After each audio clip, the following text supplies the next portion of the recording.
Warning: the Savage Nation contains adult language, adult content, psychological nudity. Listener discretion is advised.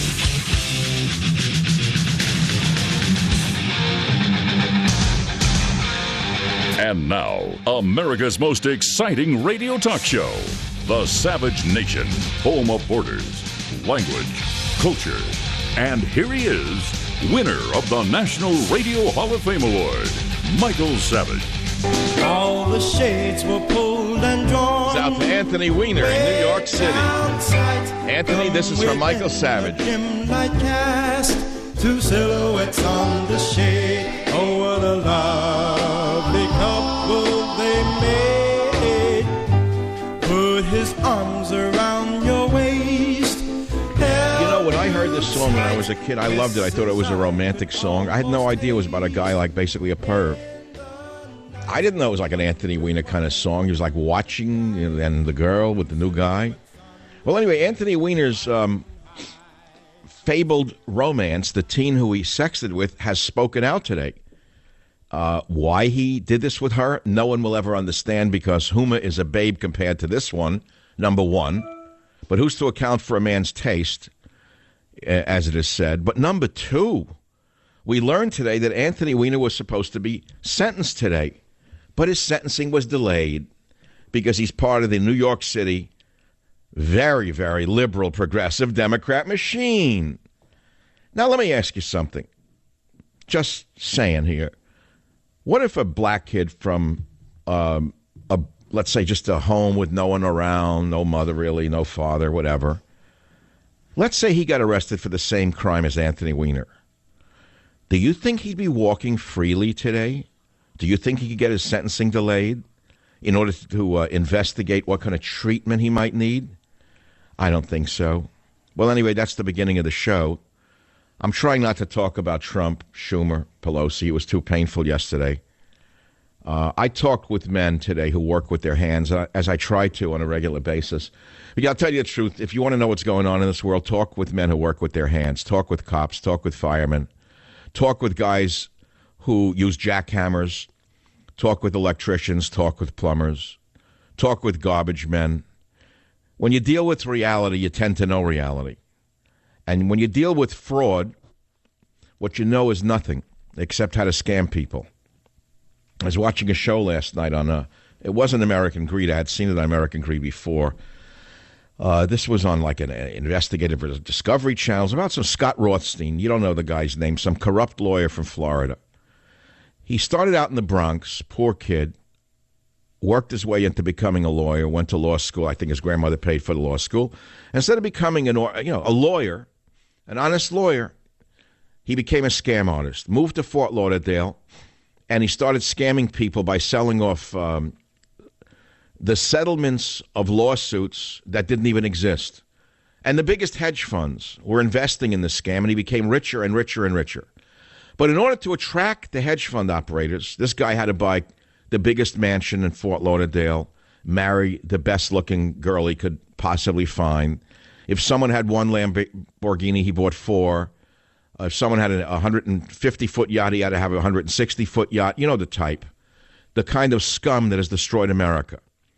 Anyway, so I'm watching this thing about Scott Rothstein, and I'm getting angrier and angrier by the second, because it shows him over the years throwing the big parties, putting on the big show in Fort Lauderdale, and everyone loved him. They ran after him. He gave $1 million to this foundation, $100,000 to that foundation. It was all fake money, all robbed money, all invented, and it all went to charities. Does it sound familiar to you? It's the American way, isn't it? What does it have to do with politics? Nothing and everything. Because you see, along the way, he met some big political figures, including John McCain. Oh, yes, John McCain was seen with him, as were others. It doesn't mean McCain is corrupt. Corrupt is not McCain. McCain is just stupid. There's a difference between corruption and stupidity. And so what do you draw from a thing like that? I don't know what to make of it. But it struck me, I got very depressed watching that thing about Scott Rothstein. How many Scott Rothsteins are in business today in America? How many Scott Rothsteins are in the political world today? Well, I'll let you figure it out. What we also have for you today A Hollywood Idiot of the Day. It's a feature I haven't done for a long while. Of course, we all know who that is today. It's none other than a Jennifer Lawrence. And we will look into her background and try to figure out how she became so stupid despite her great successes. I mean, she's an American actress. She's a good actress. But she's only an actress. And yet she went on a BBC-type show where she said that Mother Nature is attacking the U.S. because of Donald Trump's policies. Now, I'm not creating this. The Armageddon of the hurricane that's about to bear down upon Florida, so says this great actress, this Hollywood Idiot of the Day, is because of God's wrath. Now, do I have to remind you what happened in the past when people use that analogy that God's wrath was because of homosexuality? Do you remember what the American illegitimate left did when things like that was said? Because it's crazy. Well, here she is, Jennifer Lawrence, telling us, do we have the soundbite? We may as well do it right now. Let's have some fun and avoid Trump for a moment. I don't think I have the ability to do that one. And now, the Savage Nation Hollywood Idiot of the Day. Go. It's scary. It's this new language that's forming. I don't even recognize it. It's also scary to know that climate change is due to human activity, and we continue to ignore it. And the only voice that we really have is through voting. And you have voted very recently as a country, and it was really startling. You're watching these hurricanes now, and it's hard, especially while promoting this movie, not to feel Mother Nature's rage, wrath. Wrath. Well, Jennifer, I will not go to your movie ever again. I thought you were talented, but now I know that the talent is just what it is. Nothing. Zero. I loved you in American Hustle. That's the last movie I'll ever watch you in. So the hurricane is America, is what is it? God's wrath? Oh, nature. She doesn't believe in God. She believes in Gaia. It's a result of wrath or rage. She wasn't sure, but she knows nature is doing it because of Donald Trump. And apparently, although she never went to college, she's an expert in climatology, which is interesting. I wonder where she had the time in Hollywood to study climatology and climate modeling and statistics, because I don't think that that's taught at Universal Studios. Well, she was born in Kentucky to a normal family. Her father was a construction worker. And it said that she went to a school and didn't enjoy her childhood due to hyperactivity and social anxiety. Okay. And she said her anxieties vanished when she performed on stage, and that acting gave her a sense of accomplishment. Woo. Well, then she became a cheerleader at school. She played softball, field hockey, basketball, which she played on a boys' team that her father coached. Jennifer, the genius on climatology, was fond of horseback riding, and she frequently visited a local horse farm, we're reading. And we read also that she has a damaged coccyx from being thrown off a horse. I don't want to read too much into that one. She damaged her coccyx when she got thrown off a horse.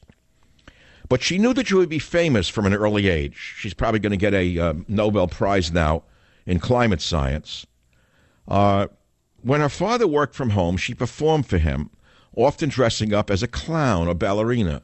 Ah, another daddy's girl, huh? When her father worked at home, and where was the mom? Let's leave it at that. Her first acting assignment was at the age of 9, with, you guessed it, the role of a prostitute in a church play based on the Book of Jonah.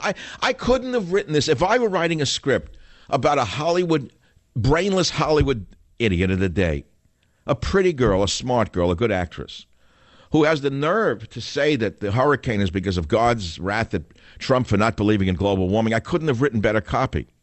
Anyway, so for the next 2 years, she was homeschooled and took part in church plays and school musicals. And, of course, the rest is history.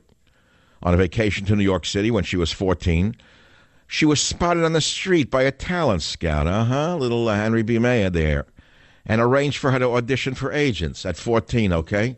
Talent scout. You know what a talent scout is in New York City, especially then, don't you? Oh, you don't know what that is? What it means, what a talent scout is? Lawrence's mother was not keen on allowing her to pursue an acting career, but moved to New York City to let her read for the roles.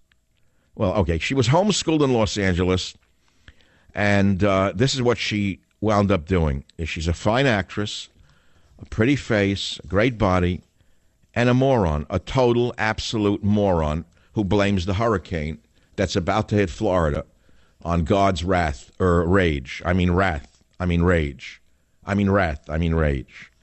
Anyway, that's neither here nor there. It's just a little fun. Today is Rock and Roll Friday. And I think what we're going to do today is this. When I was a teacher, which was 115 years ago, I think Lincoln was president around the same time I was a teacher.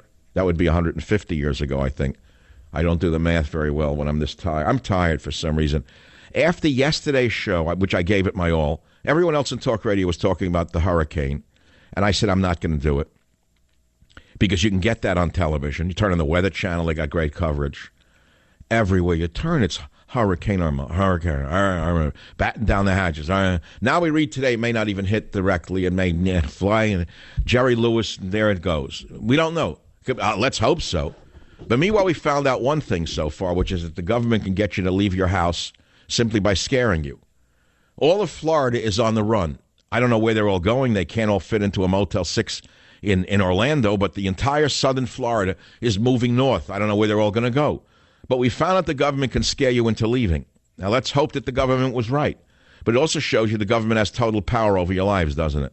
Yes, it does. Well, Irma continues on forgiving path of destruction towards Florida. Meanwhile, whatever happened to the North Korean nuclear test? So, as I said, I have not been a teacher for 150 years, but there were days that the students were restless and they wouldn't pay attention to my discussion of atoms, molecules, elements, and things like that. They were bored. And that's where most of you are today. Your brains are burned out on the hurricane. That's all you want to think about. That's all you want to watch. Meanwhile, Trump threw a tsunami at us the other day. I gave you 3 hours of it yesterday, 3 hours of the best talk radio in modern American history.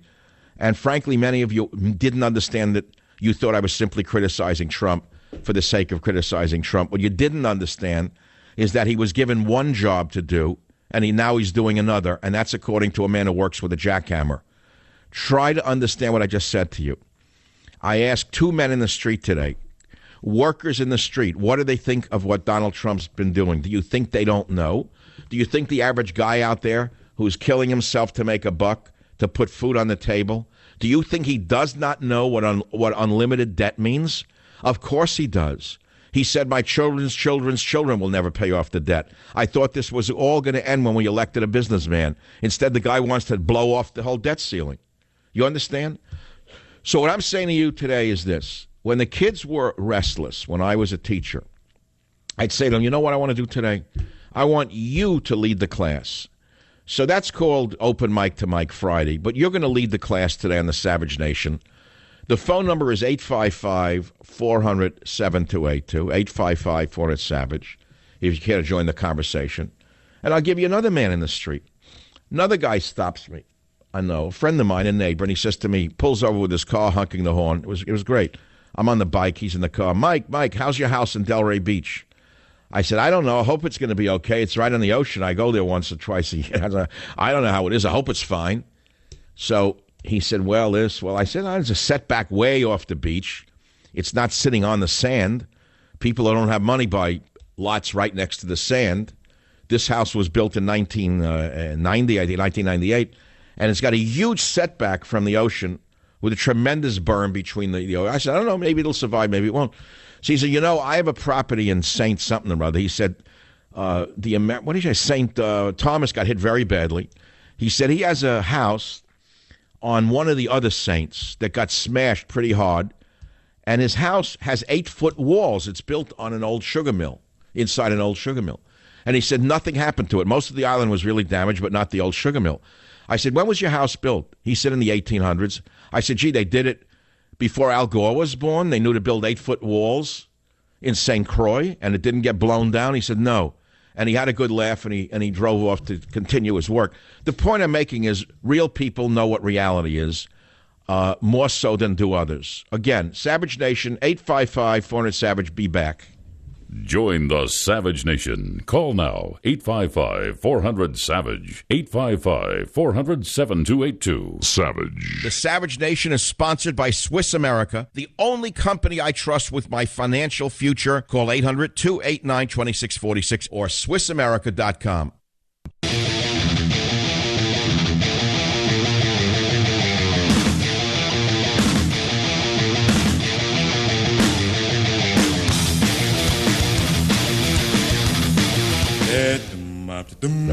I love this opening.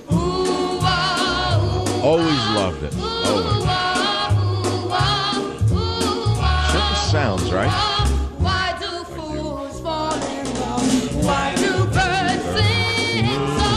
did this song strike me at a young age? I didn't even know what love was. What did I know? But the energy of this guy, Frankie Lyman, I loved him. Where's that story already? It's been dropped from my website. It's my website now.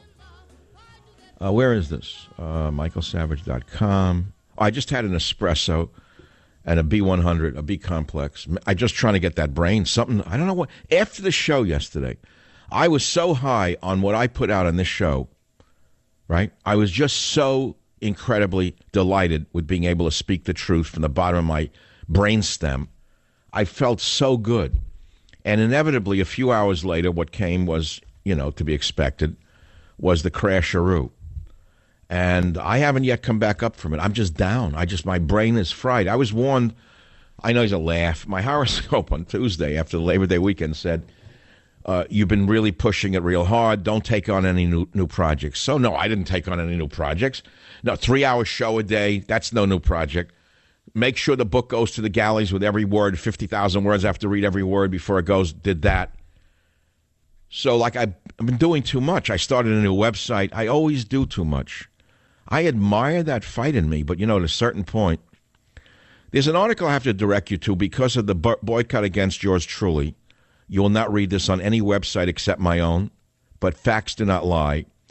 Savage beats Hannity in New York City ratings war, 2 years running and no media coverage. And the ratings are there. Now, Sean is a nice guy who does a great job. And basically, we split the market, but I beat him. I want you to understand what that means. He has a TV show and a machine behind him. I have no TV show and no machine. And I have made WABC dominant in this time slot. And yet, I have never been seen on Fox News. Well, not.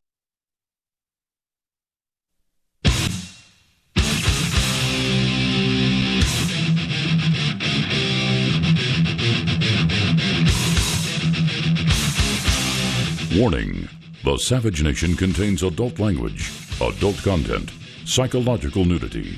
Listener discretion is advised.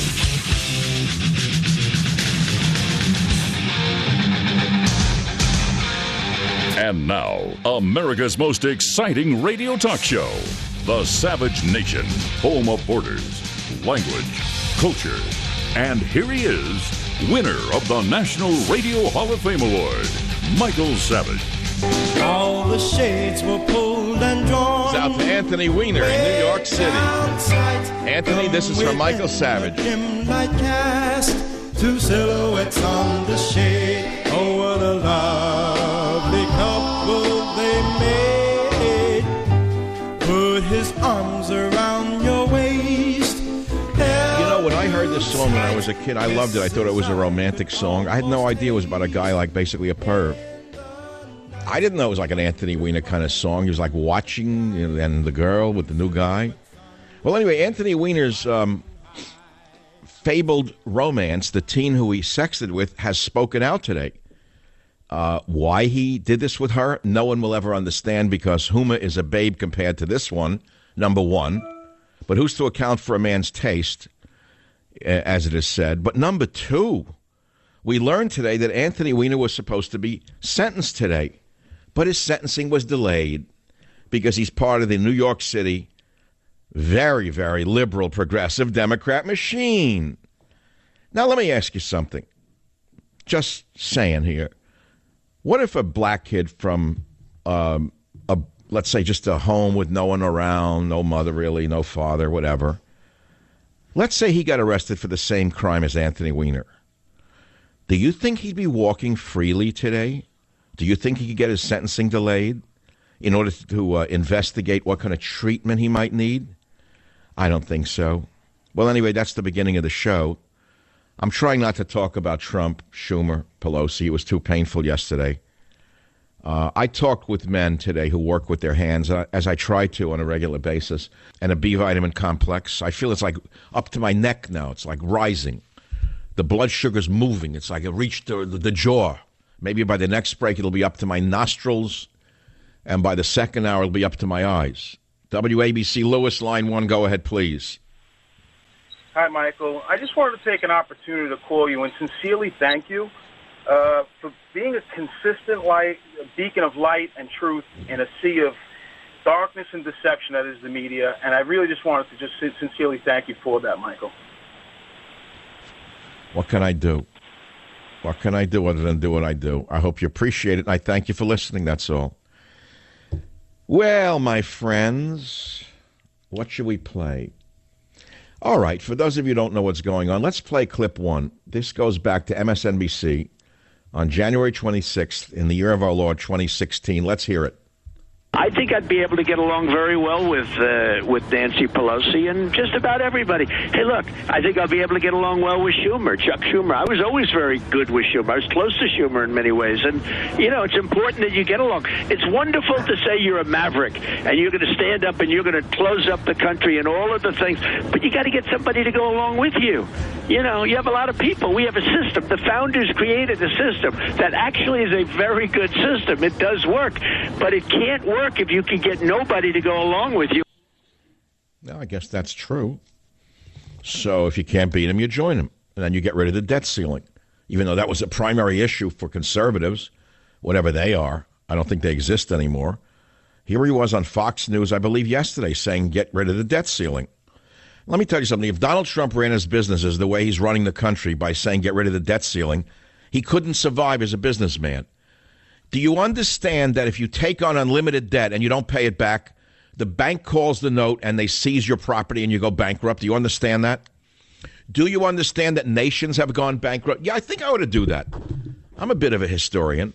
Shall I name the nations that have gone bankrupt because they spent more than they had? Well, let me tell you about Napoleon.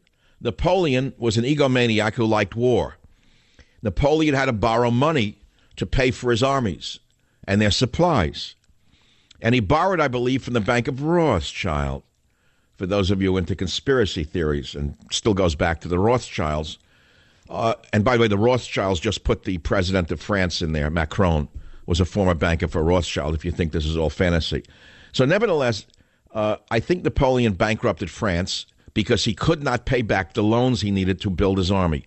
Do you understand that countries go bankrupt? Do you remember Argentina? Do you remember Argentina?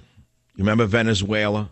These nations are bankrupt. Well, right now it's Venezuela is bankrupt because of socialism. Argentina, in the years past, went bankrupt, and what they did was renegotiate their debt. What does that actually mean? Are we now like a third world nation and we're going to renegotiate our debt? Is that the long-term plan here? Is that what Trump has in mind?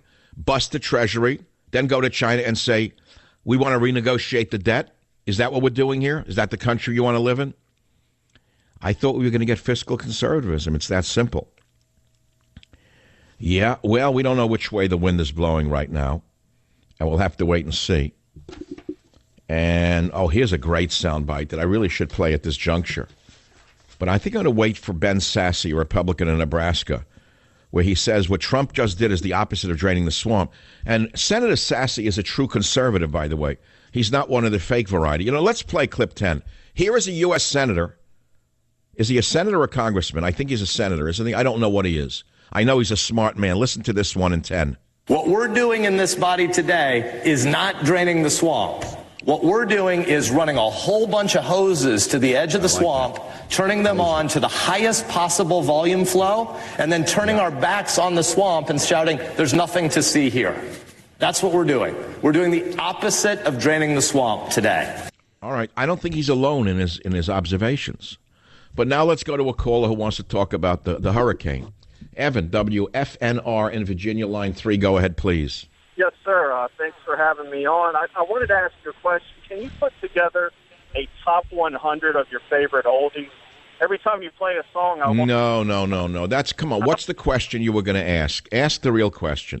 My point is, with the hurricanes and the brush fires, earthquakes, Tornado Alley, why would people want to put themselves in that situation in the first place? And well, right. If you own a house on a beach, you know well enough not to build on the sand.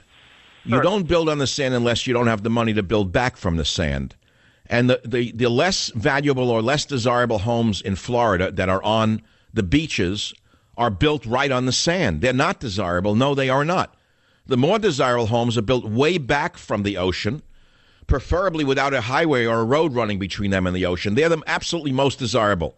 Home, long strip of land, plantings, dunes, okay? Then the beach. But if you don't have the money to buy such a valuable lot, you get a shoddy lot sold to you by a shoddy real estate agent who tells you, don't worry about it, we haven't had any flooding here and whatever, and you build right on the water, and you think that you're sitting in heaven, but you're not. Nature has a way of taking back what shouldn't be there. That's the terrible reality, Evan. Put my family. I don't have an answer why people live where they do. I mean, it's an old joke, you know. A guy lives in a tornado zone, Tornado Alley. And every few years, a tornado comes through and wipes away the farm or the farmhouse. And then they go back and they ask the guy what he's going to do. Is he going to move? No, my grandfather lived here. We're going to rebuild. All right, you can't change people's, views of things. They just want to believe that they're going to triumph. 855-400-7282. Here's another good caller. Line number 2. KSFO. Rob, you're on the Savage Nation. Good afternoon, Michael. I don't have Trump's war in front of me, but I believe it was on page 60 you had wrote that Obama had done such a great job at essentially purchasing the for vote and the illegal vote that no progress can be made at all. Nothing in the future is going to happen without their vote. So that maybe this is a move by Trump to work with Pelosi and with Schumer, who essentially own those votes. And maybe, I'm not saying it's right, but it could be a move to move forward. I believe that's the optimistic view of things. But I, not being an optimist, living in the real world, don't accept that as what is actually going on. I believe that this is something much different than that. I don't believe it's about working with Pelosi and Schumer in order to get along. I think it's capitulating to Schumer and Pelosi because he couldn't do anything, nor could the Republicans do anything because they didn't have the guts to do anything. I want you to listen to clip 11 again of Ben Sasse of Nebraska. Listen to what he has to say and tell me if you agree with his position in number 11. Do your constituents know that Chuck Schumer, whose title is Minority Leader, not Majority Leader, just made himself the most powerful man in America for the month of December? Chuck Schumer and Nancy Pelosi now have most of the cards for when we get to December. This is an embarrassing moment for a Republican-controlled Congress and a Republican administration. I think that says it all, Rob, honestly. That's exactly what just happened here. I was stunned when I saw Nancy Pelosi taking a victory lap. Here is a woman who had been consigned to the dust heap of history. She was down and out. Her own party had turned on her for being irrelevant, out of touch with the constituency. They wanted her gone. And suddenly now she has the gavel back in her hand, all because Trump reinvigorated her, along with the wonderful assassin of our time, Schumer. Schumer is a political assassin. It's that simple, and I don't agree with your position, although it's very commonly believed that that's what's going on. It's that simple. WTMA in South Carolina, line 3. Ed, what's your position? My position is, Michael, you shouldn't be surprised that Trump will bankrupt the United States. And after all, he bankrupted, 4 or 5 companies? You've been... Hold on. Did you vote for him or not? No, I voted Libertarian because I knew that Trump was a jerk who would scam us. And I'm sorry, you got scammed, man. You might as well... Well, no, you could say I got scammed, but you're wrong. I did not get scammed because if any other candidate had been picked by me to be pushed forward, they would have lost. The only one who could have beaten her was Trump. And I think we mustn't forget that we do have some victories along the way. Some things have happened that are good. And I can start at the top of the list by saying he did appoint Mr. Gorsuch to the Supreme Court. However, I would put a caveat on that one as well, because I've long feared from the beginning that Gorsuch is not a true conservative. I fear that even if he had conservative leanings, the Supreme Court appointee, when it comes down to it, he'll become another Roberts, and he'll wind up doing to us what Roberts did to us. So I wouldn't even celebrate the Supreme Court appointment yet, incidentally, Ed. But on the economy, you got to admit the economy is doing better than it would have been doing. And let's look at the negatives if you don't want to look at the positives. Has Trump attempted to assassinate the First Amendment, as Hillary would have from the first week? Hillary has long said she wanted talk radio gone. Trump is not doing that. And what about our tremendous need to control our future by owning firearms, the Second Amendment? Do you actually think Trump would ever touch that? Absolutely not. Do you think Hillary would have touched that? Absolutely so. So there are things that we should be thankful for. Are we getting 10% of what we asked for? 20%? Maybe it's somewhere in that range right now. But that's 10 to 20% more than we would have had with Hillary, where we'd be at a minus 120%. So don't give up yet. I'll be right back. Join the Savage Nation. Call now, 855-400-SAVAGE, 855-400-7282. Savage. The Savage Nation is sponsored by Swiss America, the only company I trust with my financial future. Call 800-289-2646 or SwissAmerica.com.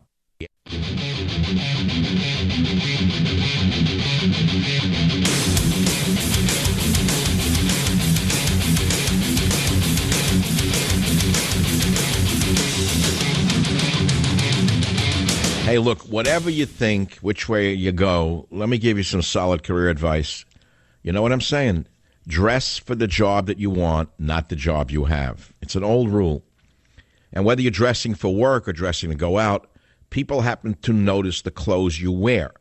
It's why I recommend Charles Tyrwhitt shirts. We all love quality clothes, but until now your options were brutal. Either high-quality, ridiculously overpriced shirts or affordable, out-of-style shirts that wrinkle the minute you put them on. CT shirts are the best shirts you can ever own. They're British styled using the softest fabrics. They're the most exquisitely crafted, crease-free shirts I've ever tried. Tie or no tie, tucked in or not tucked in. You'll get compliments, believe me, in a CT shirt. Here's the deal I got for you.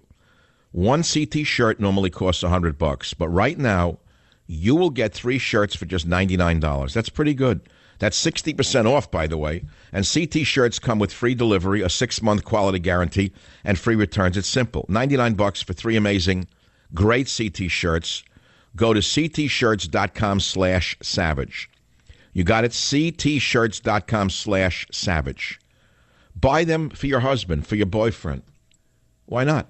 It's not just for men to do. Go to ctshirts.com/savage. They will thank you, or you'll thank yourself. I can't believe that we're almost through hour one, and the espresso, the coffee, the potato chips, and the B vitamins have now approached my nostrils. They're rising near my eyes. I suspect that by the second hour, all of these magical components of thought will soon arrive at the brain. And I'm so fed up with politics. I don't want to do it anymore. My body is like an animal. My nature is very much animalistic with me. It's a constant struggle between my higher powers and my basic animal powers. And I feel myself shutting down. My body's shutting down the blood to my brain. When I think politics now, I want to go to sleep. I think the whole thing is rigged. The whole system seems rigged one way or the other. And I don't know if the whole system is in danger of total collapse or not, but I know the economy is in danger of total collapse. It has been. It hasn't changed. Obama inherited a great deficit that George Bush created. I called George Bush at the time a fiscal socialist. Many of you attacked me for that. Along came Obama, who I think doubled or tripled the debt that Bush had left behind. And we knew who Obama was.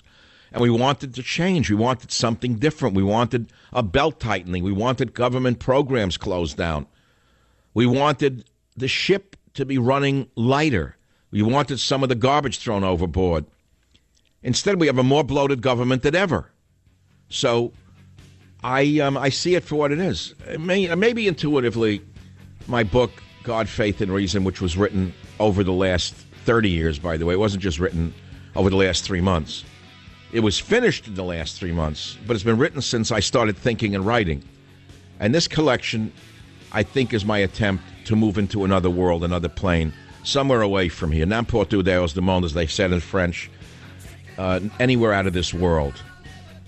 Join the Savage Nation. Call now, 855-400-SAVAGE, 855-400-7282. Savage.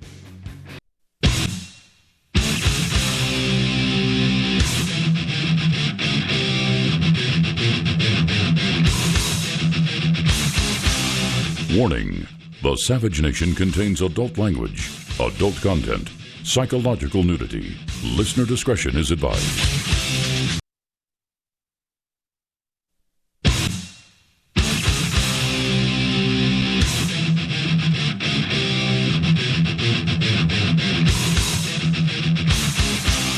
Warning. The Savage Nation contains adult language, adult content, psychological nudity. Listener discretion is advised.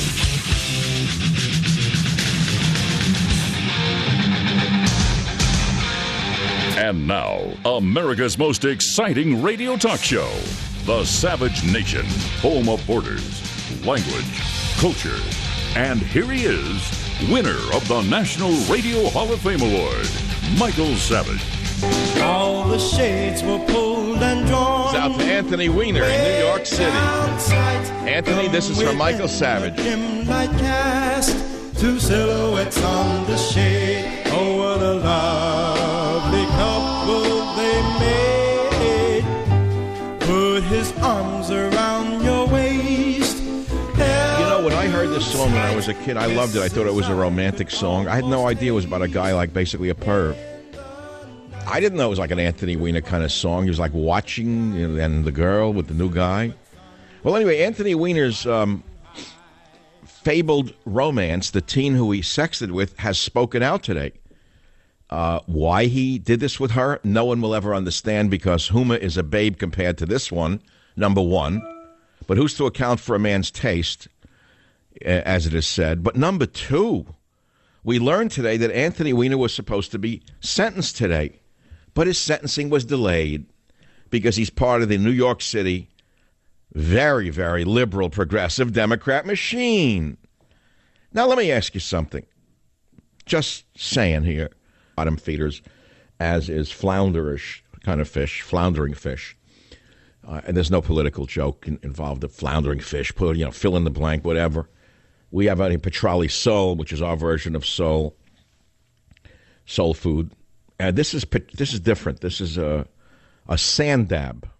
I got a sand dab lunch, which I put in the microwave here in the radio studio. How could you eat that in 4 minutes with rice, with vegetables? I made my own mayonnaise, a mustard, lemon thing. But the thing that really has me feeling good right now is I ate kimchi, a whole bag, like a half a bag of kimchi. I love kimchi, and I'm not even Korean. I just love this stuff. So I eat the good kimchi out there. They're hardy people. You got to hand it to them. I don't know, everyone's starving to death, but the soldiers look pretty fat. Meanwhile, Miami is deserted ahead of Hurricane Irma. How are they going to stop the looters? Anyway, let me go to michaelsavage.com, my new website. It's old but new.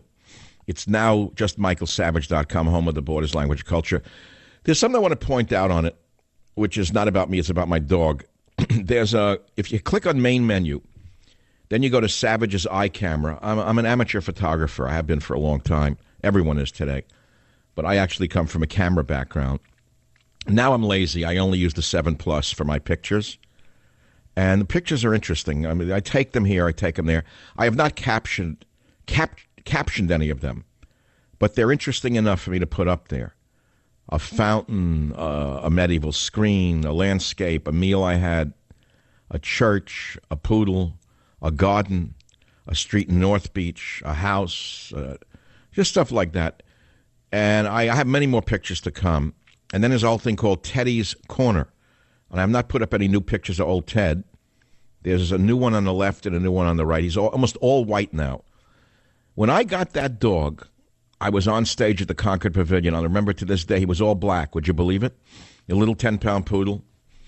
And he was all black. Then he turned silver, like a gray poodle. They're very rare, the gray. And this guy, this little lion, this guy is such, I don't know how he gets it. What courage they have, these little dogs. Now he's turned all white. He's 13. And he was near death about 3 months ago. We had already the grave, the coffin, the sadness. The whole thing was already. I had it all in my head, like the whole dog funeral. I was thinking who to invite. I'm very morbid sometimes. What are you going to do, not face it? I had other dogs. I did the thing. They take him away. They turn him into an ash, and they give you a box. Do you think it's actually a dog's ashes? You're telling me the Gonoffs in the cremation business give you the dog's ashes? Or your mother's ashes? Are you joking? They probably get them out of a garbage can somewhere.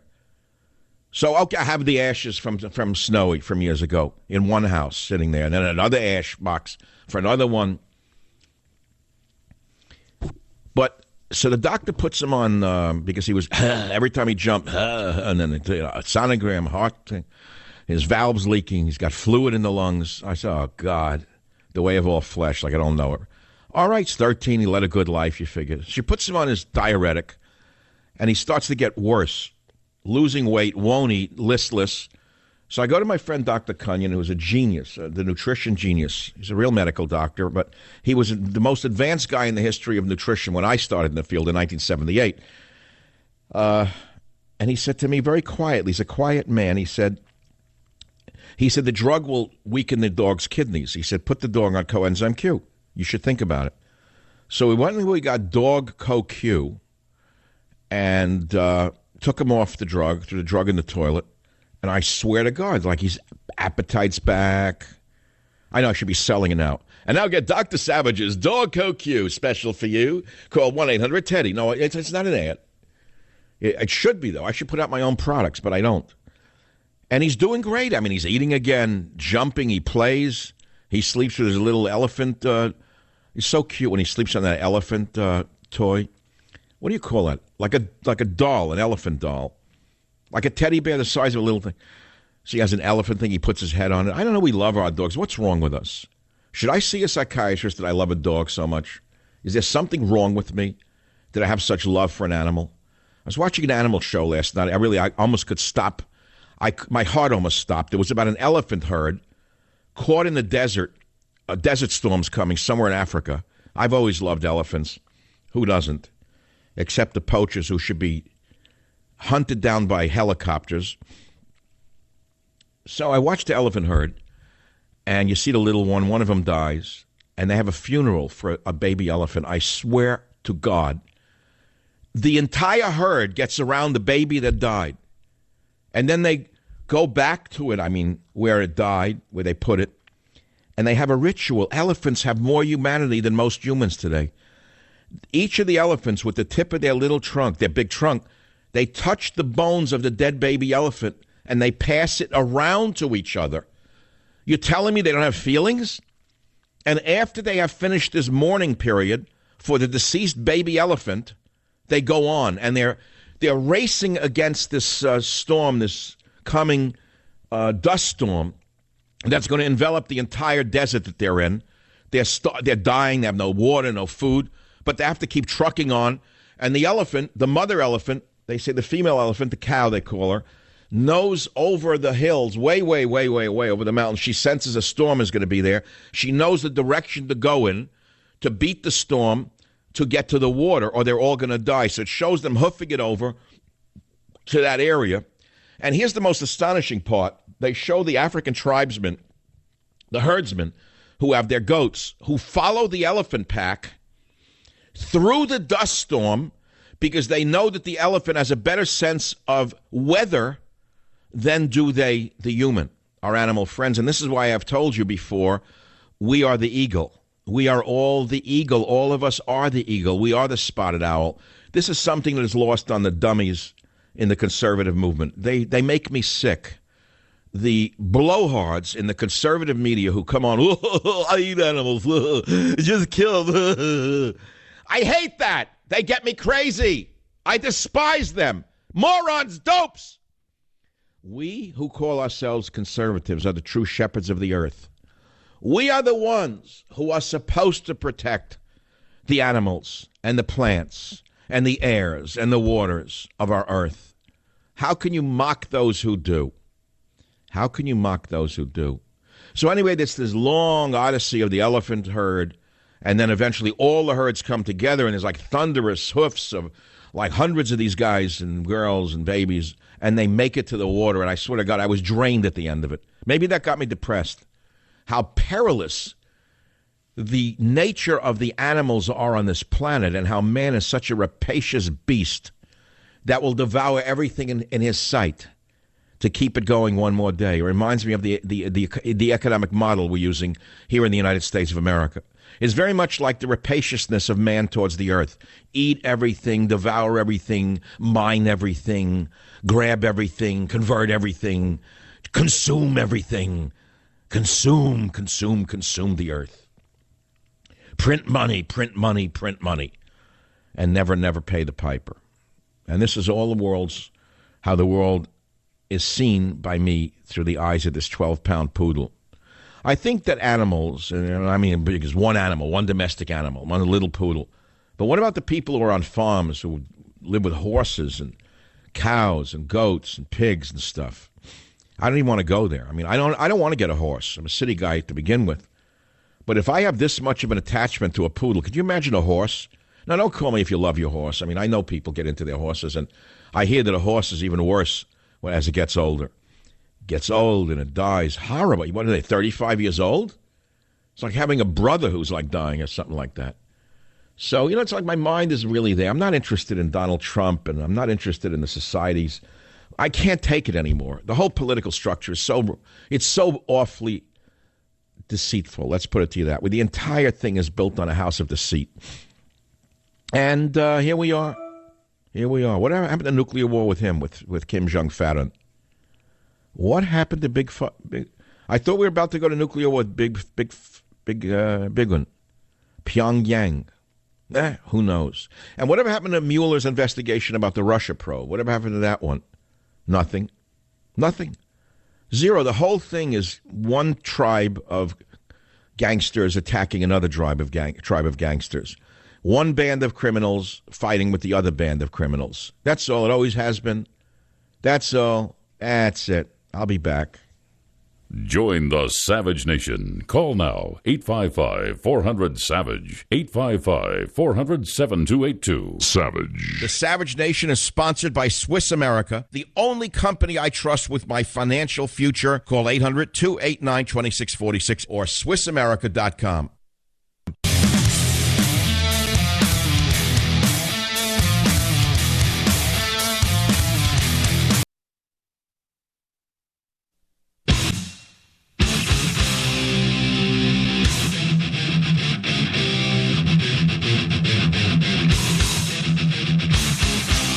Warning: the Savage Nation contains adult language, adult content, psychological nudity. Listener discretion is advised.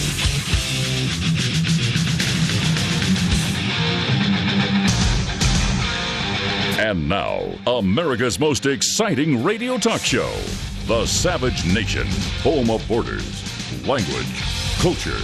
And here he is, winner of the National Radio Hall of Fame Award, Michael Savage. All the shades were pulled and drawn. It's out to Anthony Weiner in New York City. Anthony, this is from Michael Savage. Dim light cast two silhouettes on the shade. Oh, what a lovely couple they made. Put his arms around your waist. When I heard this song when I was a kid, I loved it. I thought it was a romantic song. I had no idea it was about a guy like basically a perv. I didn't know it was like an Anthony Weiner kind of song. He was like watching and the girl with the new guy. Well, anyway, Anthony Weiner's fabled romance, the teen who he sexted with, has spoken out today. Why he did this with her, no one will ever understand because Huma is a babe compared to this one, number one. But who's to account for a man's taste, as it is said? But number two, we learned today that Anthony Weiner was supposed to be sentenced today. But his sentencing was delayed because he's part of the New York City very, very liberal, progressive Democrat machine. Now, let me ask you something. Just saying here. What if a black kid from, let's say, just a home with no one, or today in particular, Irma's about to hit, right? What can I say about it on the radio that you can't see in 2 seconds on the Weather Channel? KSFO, Eric, line 8. Go ahead, please. Welcome to the show. Yes, hi, Dr. Savage. Thank you so much. I am a psychologist actually listening to you online from Little Mogadishu here, where it is next to impossible to find a job. So in my field, like yourself, I made it through all those years of school based on your story. I truly appreciate it. And I switched to animal husbandry, and having lived in Africa and been all around, there is a collective consciousness that's amazing to those animals. They follow bizarre trails and continuously move on. But the way in which we relate with our dogs, with our cats, it truly shows that empathy and availability that is lacking in so many people that are truly not animal lovers, and it comes through in everything that you do. But the worst people in this whole situation are not, well, let me put it another way. The people who disgust me the most are the fake conservatives who make a mockery of those who protect animals. I hate that more than anything. They are the most obnoxious of all people on the planet. I'm a big conservative. I have my own jet, and I eat them animals. Don't you hate those kind of people? Don't they get you nauseous? I couldn't agree anymore. And how are they conservative? Where is the conservatism in being an oafish bore? There's none. There's none whatsoever. And owning a ranch, I learned far more about animals than I ever would have thought. And being a compassionate conservative, your term, is truly one of the most important things that people will never understand, because they want to brand something as something else. They always want to brand me as something that I'm not, because they don't listen to the show and they say, oh, him? No, we don't advertise on his show. No, we don't listen to him. And the people love me in Bay Area and say, wait a minute, have you heard him? No, I haven't heard him, but I know he's no good. This is what passes for liberalism. This is what passes for advanced thinking in the San Francisco area. You hear? By the way, I want to send you a copy of Teddy and Me, even if you have one, give it to a friend. That's very interesting. So you studied psychology, but because you're a white male, you were pushed out of your field. You weren't even allowed in it, so you went into a better field. You're probably a happier man, right? Much so. Very much so. Oh, you are? Thank God. Gone with the human condition. Well, the human condition. Get me started on that one. I think we have to go to some philosophy to discuss that topic, and I think one of the best books on that I'd love to. I've got all the time in the world. I don't have the time right now. It's Friday afternoon, but hold on the line. We're sending you a copy of Teddy and Me. We should put that up on the website. Everyone loves that book. I think I'll start giving it away, too. Teddy one day. Yeah. Who did I want to talk about? Who wrote the book about his views of hell with great, great drawings? Does anyone know? Is there anyone in the audience who read, went to school, any knowledge about anything other than Democrat and Republican? And how bad them libs are? I got to tell you, them liberals are no darn good. It's we real conservatives. We're the ones who are going to save the world as we slaughter the earth, slaughter the animals, and poison the air. Follow us. Join the Savage Nation. Call now, 855-400-SAVAGE. Savage.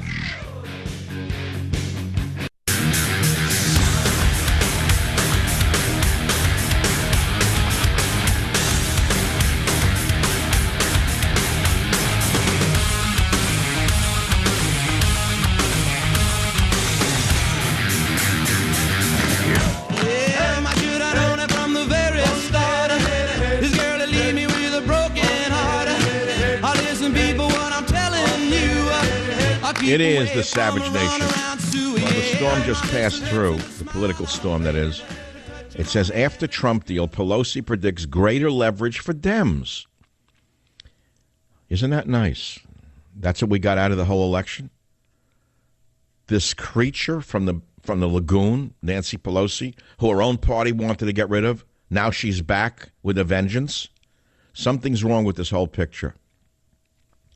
But if you want to live in a dreamland and you want to tell yourself he's smart, he's playing chess, and you don't know what he's doing, go ahead. Whatever. Whatever.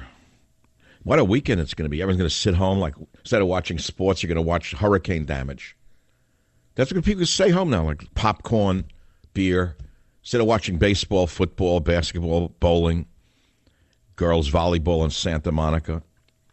You're going to watch hurricane footage all weekend long. I don't understand. Well, it's human. It's like a crash on the side of the road. Everyone looks at it. Someone crashed. It's like you're driving, rubberneckers. Like a nation of rubberneckers. Can sit and watch the storm hit. Glad I'm not in Florida. I almost went. But thank God it's after Labor Day now. I don't go on vacation till after Labor Day. I'm delaying. I don't travel before Labor Day. It's impossible. Normally I would take a vacation like next week when the kids are back in school. I don't want to be in a restaurant with children. I raised them. It was enough. I can't eat. There's certain things I cannot do. I cannot eat dinner if the sun is out. That's number one. I can't. If the sun is out, somehow I can't eat dinner. A lunch, maybe.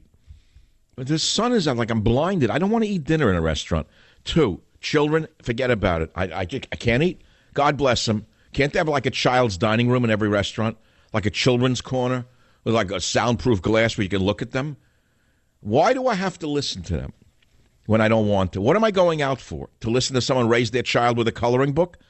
There is nothing less appetizing than a couple next to you with a coloring book and a child. They're usually a guy, 55, second or first marriage, first child for sure, or maybe the second time around. He's trying to do it right this time. And spoiling that child beyond belief. And she's on the iPhone, the wife, and he's talking to the child about the capitals of every state. Have you ever had one of those next to you in a restaurant? You cannot eat. He is saying, Johnny, what is the capital of Alabama? What is the capital of Kentucky? And it goes down the list. This is before the main course has arrived. I'm out of there. I get it to go. I say, wait, we're canceling. But I can't understand this. Why do people even take their children to restaurants? I remember once someone told me that they did this in a restaurant in the San Francisco area. They went up to a couple that was so obnoxious with their children, and they put $10 down on the table. They said, here, this is for your babysitter fund. The next time you want to go out, get one. Someone did that because people they don't care. And the worst people are the older guys with ponytails, the worst. I just cut mine off so I can say that again. It was very funny. I got to tell you the truth. I hated guys with ponytails for my whole... I used to what are you kidding me? Old guy with ponytail. Who does he think he is? Blah, blah, blah. Then I grew one, and it was like a foot long. In fact, when I saw Trump, I was contemplating, I'm going to see the prayer. I might run into him that time in February. I said, I have a ponytail. This guy's not going to like this. They might have me arrested before I got to his table. I said, I'm not cutting my hair even for him. Anyway, so I come next to him, at the table on time. The ponytail's like down half my back. And I say, he looks at it. He's the president of the United States, and he's a straight guy. I mean, what's this, the ponytail guy? But he knew who I was from the radio from all the years. So I immediately defused the situation as I learned to do as a kid. And I said, President Trump, let me tell you what the ponytail's all about. I said, it's camouflage, so I could go into enemy territory in the San Francisco area and see what they're really thinking. He got a kick out of that. But now that I've cut it off, I'm just an ordinary guy in the street, which is even better. You want real camouflage? I didn't want, you know what it is? I didn't want the identity of hair. I don't want hair to be my identity. Do you understand what I'm saying? Like even a mustache is identity. Beard, identity. Since I have such a strong identity as a broadcaster and as a writer, I don't need the identity of a ponytail, so I cut it off. The one thing is I don't know what to do with it. I didn't throw it out yet. I know it's pretty creepy. Like I kept it it's in a plastic bag. I don't know. I was going to ask a religious person. Do I bury it? I don't know. Burn it? I don't know what to do with it. It's like do I get the hair a coffin? Do I cremate the hair and put it in a box? I don't know what to do with it. So someone said sell it on eBay. I said, not a good idea because they can use my DNA and use it in a crime and put my hair on the crime scene. I can't do that. I went to art class Wednesday, second lesson. I'm just rapping. It's just Friday. Just rapping. So I went to art. It was like the first class. I had not been in school in a long time. Was like a week ago for Wednesday. I was very nervous to go because I don't like school to begin with. I never liked it despite higher degrees, 3 of them. I know that's a weird one to begin with because I liked learning. I didn't like school. Nevertheless, I go back for this baby watercolor class. And I had trepidation. I bought all of the new paints. I learned a lot. I got to tell you something. You got to put down your ego and your fears to go to school again. And even a simple class can teach you a lot if you actually are open to it. And so this last week I went back and I learned wet on wet. a technique I never knew. I never knew what it was, wet on wet. Teacher taught us how to make the paper wet with a brush dipped in water, and then to paint over the wet with a wet brush and paint. And then, I figured I learned that. It was great. So that technique, I learned how to fill in the perimeters of my paintings, which were always left white because I didn't know what to do with them. So I learned that, but I'm not going back. I left early, went right to a bar, and drank too much from the anxiety of sitting in the classroom again. Because I'll tell you why. Don't get mad at me. It's like 16 people. You just go to like a community college thing. It's all older women. I'm nothing against older women. Some of them are quiet and did their work, just sat and painted on the other side of the room. I made the mistake of sitting on the side. These women didn't shut up the whole time you got there. They didn't stop. And the one who knew the least about painting was instructing everyone around her. You use this and that brush and this, and I couldn't focus. So I went over to the other side of the room and I said, it was like being back in school again. I said to this quiet woman, I said, there's anyone sitting down the end? I like to sit on the end, in the perimeter of a classroom. I always like being a perimeter guy. Even in synagogue or church, I was always the guy in the back, in the last pew, in the last seat, ready to leave at any second. I couldn't, you didn't want to get trapped. You never take a front seat in school, never take a front seat in church, because if you want to leave, you're stuck. Everyone has to look at you. I always sat in the back. So I sit in the back right there. They weren't. So I can't. So she said, yeah, you can come. And I left early anyway. Went right to the bar. Had a pizza, beer. Put on some weight. I don't think I'm going to go back anymore, though. You should see the clown I painted. I'm going to put this on Facebook and Twitter over the weekend. I will show you my first clown from like a couple of years ago with baby watercolors, like round discs of baby, to buy your child, to the new clown that I did, made with like watercolors that come in a tube, like the professional variety. It liberated me in using paints now. And I think I'll do that. Look at the great calls I have. Now it's about horses, pets, dogs. I can't believe it's Friday already. I don't know whether I'm looking forward to the weekend or I can't stand the thought of it. The only thing I look forward to is I don't want to watch hurricane footage, but I have to. Of course, I'm obsessed like everyone. Ray Donovan's back Sunday night. The worst show, the worst new series is Andrew Dice Clay's Dice. A bomb like I couldn't believe. This guy was funny in the 1980s. Then he went into obscurity. No one heard of him. All of a sudden, he gets parts in movies. He was great in Woody Allen's movie, Blue Jasmine. He played like the big, lumbering ex-husband. He did a great job. He's a talented guy. All right, so the HBO people give him a series. The first season was marginal. Some were good, some were... This season, my jaw dropped. The second one was the worst show I've ever seen in my life, called Dice. Worst. So I asked my assistant, Ryan, who's 28, who likes the guy. I said, what do you think? He said, I never saw anything as bad in my life. Because it was all about this guy. He's no director, no writer. It's all about him. I mean, he writes and directs. You can't do that. You can't write and direct your own thing and expect it to be any good. Someone's got to say, you look like a schmuck, and throw that script out. We're going to do it again. Awful, the worst. I'm not watching him, so that's over. And there's a new series about Times Square in New York in the 70s that I'm going to watch, that my friend told me about. You know, the seedy part of Times Square, 70s New York. I want to see that. I can remember it very well. I know, did I like New York more when it was like Freak Show? Did I like Hubert's Flea Circus? Did I like dirty Times Square better than clean Times Square? It's an interesting question because, we as a being are not one thing.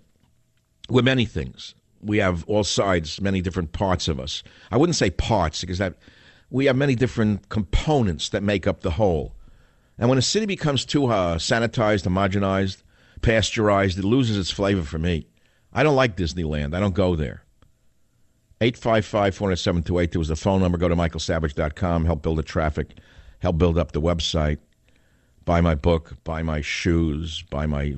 I got this for you. I don't know anymore. This politics is driving me crazy. It's not just what Trump did. It was over before that. It is perhaps the most boring topic on the planet. I've never seen anything more boring. It's just business deals. That's all it is. It's horse trading. Eric Bolling out at Fox. Mueller to interview Spicer. Lois Lerner won't be charged. Ugh. Big Sis sues for Dreamers. Oh, get me my Sominex. Well, this is like Sominex. ISIS celebrates. May Allah drown enemies of Islam. What a compassionate religion. That's a real loving religion right there, isn't it? We played already the Hollywood Idiot. Chris Christie seeking cable news job. Yeah, he'll be a real hit. He was a big hit on radio. He should be an even bigger hit on cable television. They can't get a job. Everybody wants to get in on the act. I'll tell you who would be good on television or radio, now that I think about it. Maxine Waters could be good on television. She is such a whack job. She has such crazy eyes. She's such a clear liar. She's perfect for MSNBC. Perfect. Attention, Pill Griffin. If you're looking for new talent to boost your ratings, you could do no better than crazy Maxine. Talking politics. Gunmakers battle Trump slump as sales fall. Look at that. An unexpected consequence of Trump winning. In other words, Obama was such a threat to our survival, we ran out and bought 5 guns each and 5,000 bullets, waiting for the government to take over. But now that we're not afraid of Trump, what, people are not buying guns? No, that's crazy. That's a great story. What else is in there? I don't. Some of it's dirty. I can't read it.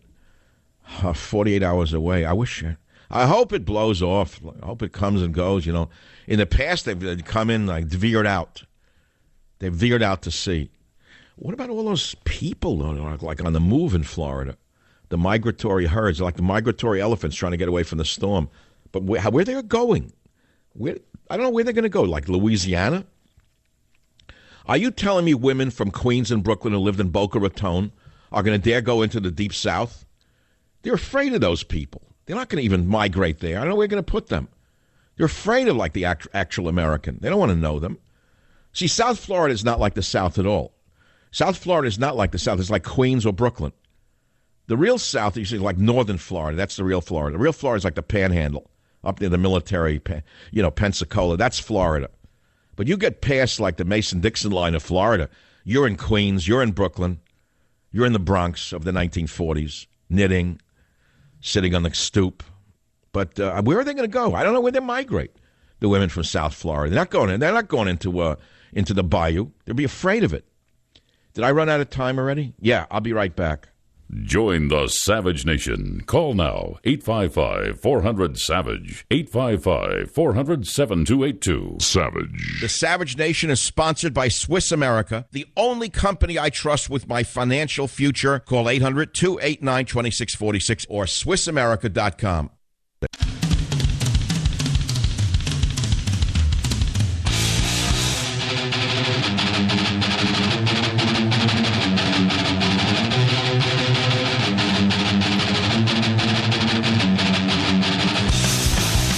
Is the Savage Nation. Hey, what about if it's the middle of the night and you're not sleeping and you're tossing and you're turning and you're covered in sweat? And yeah, you can run the AC right all night to keep cool, but do you really want to do that? I'm going to tell you something. Get rid of your heat-trapping mattress. Sleep as cool as the other side of the pillow like I do on my Casper mattress. You see, Casper's 2 high-tech foams guarantee you have a great night's sleep. Sleeping cool and comfortable and fully supported every night. It ships for free in a box that is so small you won't believe it holds a mattress. That way you can get it from your front door to your bedroom without help. Casper does that so you can try it risk-free for 100 nights in your own home. If you don't love your Casper, they will come pick it up and refund you everything, no questions asked. Sleeping on a mattress is the best way to try it, better than lying on one in a crowded store with everyone looking at you, right? From its breakthrough design and superior quality to its packaging and 100-night in-home trial, it is no wonder that Casper was named one of Fast Company's 50 most innovative brands of 2017. So sleep cool and comfortable every night like I do. Get a Casper. Try yours for 100 nights with free shipping and returns. Go to Casper.com. Use code SAVAGE for $50 towards the purchase of your mattress. You got it? Casper.com, code SAVAGE, and get $50 towards the purchase of your mattress. Casper.com. Terms and conditions apply. Lisa on WABC, you'll have the final word. Make it quick, please, my friend. Yes, hello, Dr. Savage. Great to talk to you. I just wanted to say that you're totally normal in that loving your animals more than people is. I lost my father, and it took me longer to mourn my dog than my father. Oh, that's a loaded statement. Yeah. And you always want to get animals that'll live the longest. So I got a small dog thinking, oh, well, maybe he'll live to be 20. It's never. Yeah, why do small dogs live longer than the big guys? I had a friend who owned an Irish an Irish wolfhound that lived to 5. Yeah, I know. It's crazy. Well, because they have less, issues with their hips and stuff. Older dog, like I had a shepherd, their hips give out at like 11, and then when they can't walk, you got to put them down. So, they're spry. But the other thing is that, there is a funeral. I don't know if you must have funeral parlors for dogs and animals. Oh, come on. They don't. They don't have a funeral parlor. Oh, they don't? Okay, well, I'm in New York. I don't. Maybe they do. Maybe that's a whole business for you right there. Yeah, I know it is. So I'm telling you. Pet funeral parlors. One of my pets, I went. You see girls walking around in the cities today with a baby carriage with a dog or a cat in it. Something's wrong. Something is wrong in a society when there's more pets and more love for pets than there is for children. And I'm an animal lover. I've told you that. But I mean, I have children, for God's sakes. But, we can't lose our balance. You never hear the statement, it's going to the dogs? There's something very sad about seeing a young person with a pet and not a child. I'm not saying, okay, there's anything wrong with it. I just said there's something missing there. If I were a woman and I wasn't married, would I have a child out of wedlock? I'm wondering. Just have a child. I never thought about it.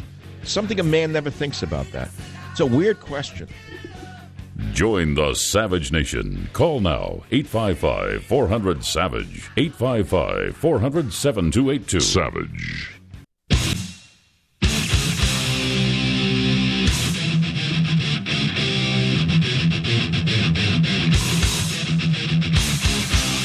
Warning, the Savage Nation contains adult language, adult content, psychological nudity.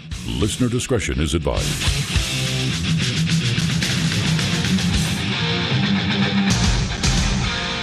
And now, America's most exciting radio talk show, The Savage Nation, home of borders, language, culture. And here he is, winner of the National Radio Hall of Fame Award, Michael Savage. I relied on several tools, one of which was prayer, and I was lifted up and blessed by a lot of people who sent me prayers, sent me spiritual readings. I also had the support of my family. I got to see Bill the was around. world He was there for you. anew from the eyes of my grandchildren. My friends rallied around What's with the upper and were voice? so supportive. I did some yoga. Try alternate nostril breathing. I highly recommend it. And yes, I had my fair share of Chardonnay. So. Oh God, nausea! Please save me from her. Wait, see, this is. It's good we played her to remind us that no matter what Trump doesn't do, thank God she didn't win. Just think about that. Could you imagine 4 years of this nausea? This liar up there telling us about yoga. You actually believe she got prayer and spiritual readings, her? About the most cynical person on the planet. Now, back in 2014, now she's all for DACA right now. She's all for washing the feet of immigrant children. But years ago, she wanted to send them back. Back in 2014, yes, here's Hillary Clinton in 2014 on CNN with a woman named Christina Amanpour, remember her, Mata Hari, saying that immigrant children should be sent back. This is Hillary in 2014 before she saw the way. It's clip 16 from the year 2014. Let's hear it. First of all, we have to provide the best emergency care we can provide. We have children 5 and 6 years old who have come up from Central America. We need to do more to provide border security in southern Mexico. They should be sent back now. Well, they should be sent back as soon as it can be determined who responsible adults and their families are, because there are concerns about whether all of them can be sent back, but I think all of them who can be should be reunited with their families. And just as Vice President Biden is arguing today in Central America, we've got to do... If she only ran on that platform, she would have won the election. But she didn't. She was hoodwinked by the Nancy Pelosi wing of left-wing maniacs who want more and more of them, and we can't afford them. So that was her in 2014. Not to be missed, by the way, before the day is out this Friday, I know you all want the storm and this and that, was Bernie Sanders was being ridiculed by Hillary for having lost the election. She's now blaming him. He's the what do you call it, whipping boy. So Sanders goes on to, of all places, a television show, And he says this in clip 12. Let's hear it. Bernie Sanders just stole all of Hillary Clinton's ideas. Does anybody really believe that? The truth is, and the real story is, that the ideas that we brought forth during that campaign, which was so crazy and so radical, have increasingly become mainstream. Well, Bernie, they were very popular in Russia in 1915 to 1917. How'd that work out for Russia, Bernie? You know history, Bernie. You're such a con man. You know how it works out.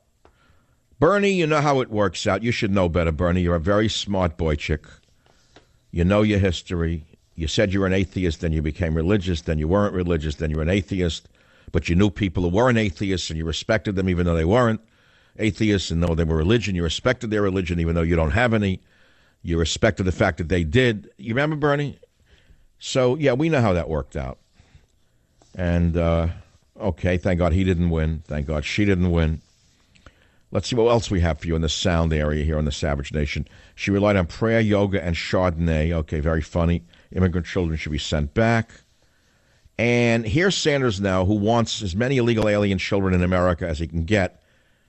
And I guess he has that much compassion for immigrant children because his wife and her scandal with the college up there in Vermont, I mean, they needed more bodies to fill that college, and I guess they didn't get enough, so they went bankrupt, just like the Catholic Church wants more in the pews, because it's an old story. I mean, I know Bannon said it. I said it 5 years ago. It doesn't mean that he's copied me. It was common sense. We know why the church is in favor of illegal aliens. We know why the Pope keeps pushing open borders. We know it's a secret. It's as much a business as it is anything else. It always has been. And even churches can go bankrupt. There are many empty churches around the planet, by the way. And if you don't run them right, they empty out. So you got to fill them up. So who are you going to fill them up with? Mumbo jumbo, that's all. You wave the incense around and you bring them in. And you get some government billions there to throw around, you get even more. In the old days in Chicago, they used to give out $3 bottles of cherry brandy to get people to vote. I guess it's a lot more than $3 a vote now. So here is again Sanders on a television show saying that we need to get 800,000 more. They're all great people, by the way. Every child in deferred action, whatever program, every one of them is a potential Einstein to the liberal. Every last one of them. But if they're a Caucasian American and they're poor, they don't exist. They're not only deplorable, they should be thrown out of college. Listen to clip 17. What Trump did in removing 800,000 great young people from DACA protection is one of the ugliest things that any president in the modern history of this country has ever done. You know what ugly would be, I think we've got to be smart, and we've got to win that fight. And the key here is being smart. And that means attaching DACA legislation to reverse what Trump did to legislation that the Republicans need to have passed. Mm-hmm. So there are 800,000 great young people. Every one of them is a great young person. And I said to you the other day on the show, DACA, everyone is a young person. Suddenly they're young. But if they're a young Southern white boy and they object to the removal of Civil War statues, they're no longer young. They're Nazis or Ku Klux Klan members. But if they're DACA members who are members of La Raza and they believe in the supremacy of their own people and the supremacy of the nation they came from, then they're young people, and they're great young people to their so-called progressives. You see how that works? Okay, going over very well here. No one's listening. They already got the TVs on. Jared Kushner helped top Democratic senator lobby White House for DACA amnesty, says Neil Munro of Breitbart. And the proof for that is Reuters. According to Reuters' account, which describes the illegals as dreamers, we initially had a conversation with Kushner at Senator Chuck Grassley's invitation on criminal justice. And I asked Mr. Kushner afterwards if we could talk about immigration separate and apart from Senator Grassley, which we did. Said Senator Turban Durbin. Now, Senator Durbin is one of the worst senators in the history of America, in my estimation. He attacked the military. He attacked police. He's opened his arms to the invasion of his own state to Middle Easterners simply because they stock the rolls of voters. So now Kushner goes to him, and he also arranges phone calls between Durbin and then Homeland Security Secretary John Kelly, according to the Reuters account. Kushner and Durbin. So now Kushner is doing this. Fabulous. Unbelievable.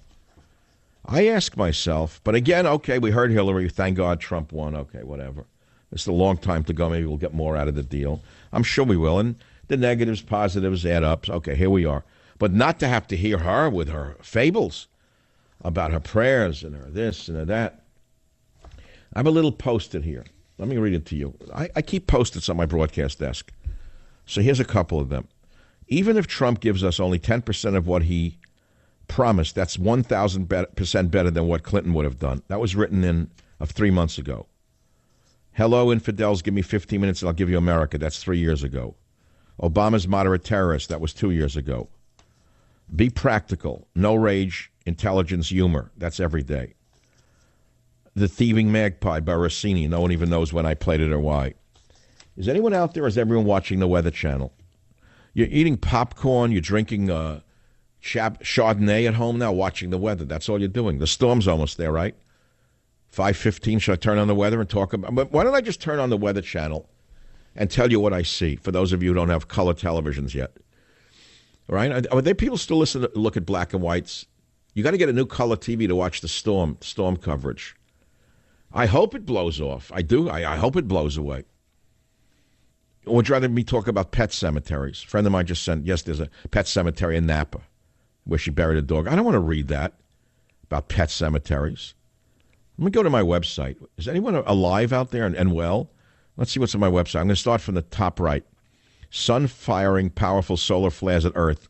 Expect auroral delights. That sounds almost a little marginal there. Auroral delights? Sorry, auroral delights? There's something weird with that statement. My audio, you just got shafted. Savage beats Hannity in New York City ratings war, 2 years running, no media coverage. School apologizes for suggesting students masturbate to avoid sex assault. I'm just reading them cold. Some of them are not even my headlines. This is what's going on in the world that you live in. Teens charged with murdering MMA fighter, allegedly stole swords and narcotics from his home. Nice-looking folks. Hollywood idiot of the day, Jennifer Lawrence, a genius. Students defy high school mandate prohibiting display of American flag. Good for them. What a great picture this is. The dimwits who run the school said, no flags, no flags. So the students pulled up their pickup trucks and put their American flags on the back of the tailgate, and there's like dozens of trucks with the American flag, and they couldn't stop them. Models mourn Hurricane Irma's devastation by showing themselves half naked with bikinis. Wonderful, wonderful. Here's one on michaelsavage.com. She's back. Pelosi flexes as Trump's attention brings her out of the wilderness. Perfect. What an unintended consequence that was. Extremist left-wing hate group, SPLC, lumps any and all family values groups in with Nazis and Ku Klux Klan. Here's a good story, positive, on my website. In major Supreme Court case, Justice Department sides with Baker, who refused to make wedding cake for gay couple. Now, you know if Hillary won, her Justice Department would not side with the Baker. Okay, so you got to look at some things that are in our court. They didn't win yet, but the Justice Department is going to argue the case for the Baker, okay?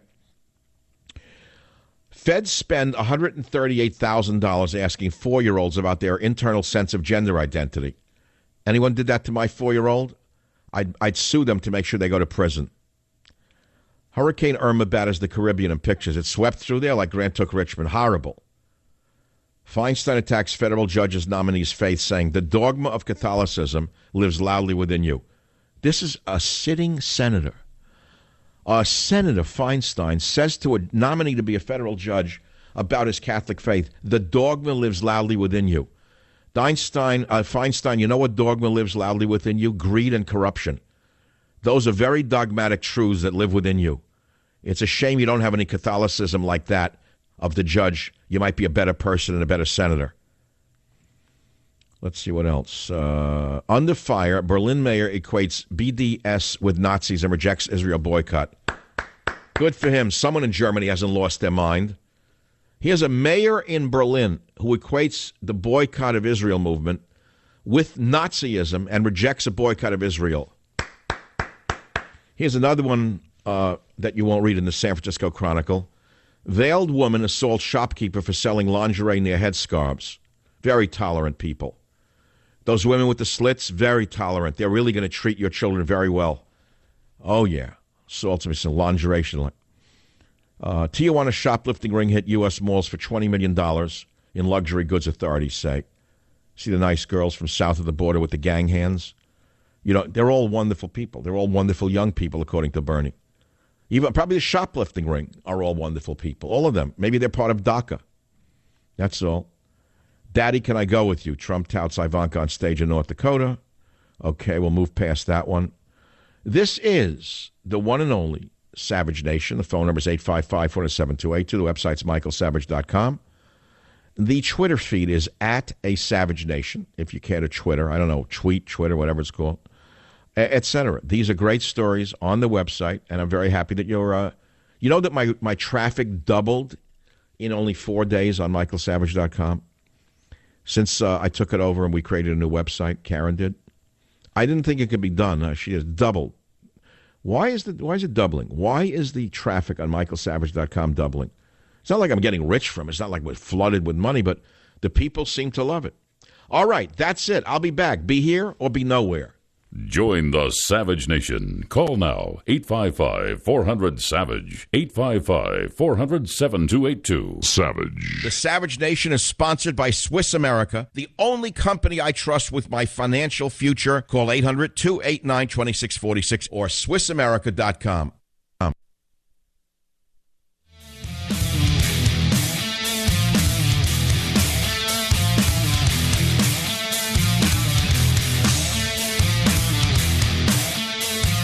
After the show yesterday, I was so high on what I put out on this show, right? I was just so incredibly delighted with being able to speak the truth from the bottom of my brainstem.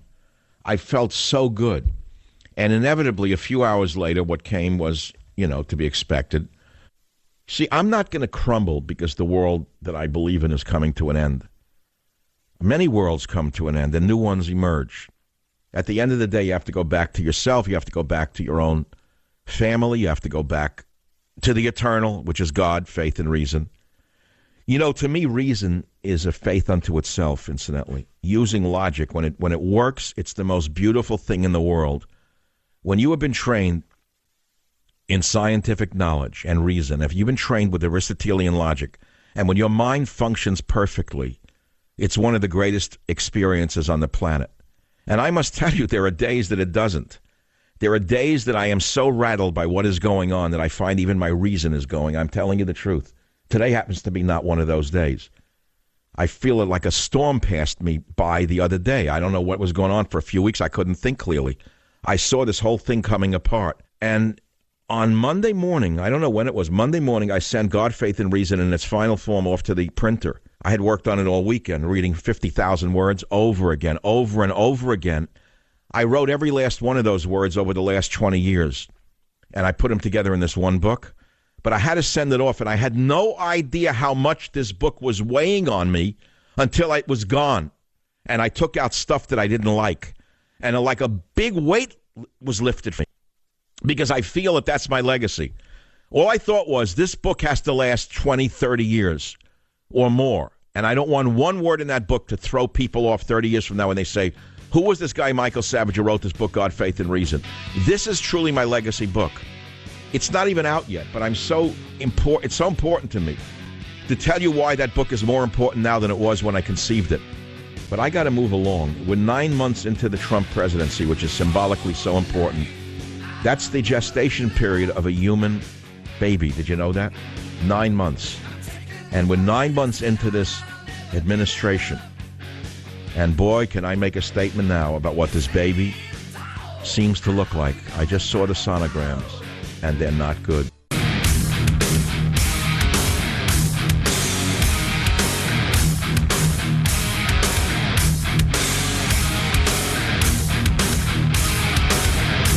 For those of you who don't know what's going on, let's play clip one. This goes back to MSNBC. On January 26th, in the year of our Lord, 2016, let's hear it. I think I'd be able to get along very well with Nancy Pelosi and just about everybody. Hey, look, I think I'll be able to get along well with Schumer, Chuck Schumer. I was always very good with Schumer. I was close to Schumer in many ways. And, you know, it's important that you get along. It's wonderful to say you're a maverick and you're going to stand up and you're going to close up the country and all of the things. But you got to get somebody to go along with you. You know, you have a lot of people. We have a system. The founders created a system that actually is a very good system. It does work. But it can't work if you can get nobody to go along with you. No, I guess that's true. So if you can't beat him, you join him. And then you get rid of the debt ceiling. Even though that was a primary issue for conservatives, whatever they are. I don't think they exist anymore. Here he was on Fox News, I believe yesterday, saying get rid of the debt ceiling. Let me tell you something. If Donald Trump ran his businesses the way he's running the country by saying get rid of the debt ceiling, he couldn't survive as a businessman. Do you understand that if you take on unlimited debt and you don't pay it back, the bank calls the note and they seize your property and you go bankrupt? Do you understand that? Do you understand that nations have gone bankrupt? Yeah, I think I ought to do that. I'm a bit of a historian. Shall I name the nations that have gone bankrupt because they spent more than they had? Well, let me tell you about Napoleon. Napoleon was an egomaniac who liked war. Napoleon had to borrow money to pay for his armies and their supplies. And he borrowed, I believe, from the Bank of Rothschild, for those of you into conspiracy theories, and still goes back to the Rothschilds.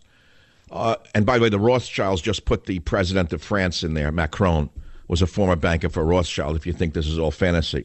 So nevertheless, I think Napoleon bankrupted France because he could not pay back the loans he needed to build his army. Do you understand that countries go bankrupt? Do you remember Argentina? Do you remember Argentina? You remember Venezuela?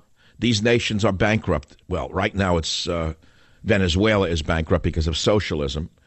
Argentina, in the years past, went bankrupt, and what they did was renegotiate their debt. What does that actually mean?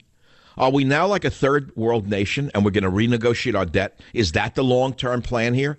Is that what Trump has in mind?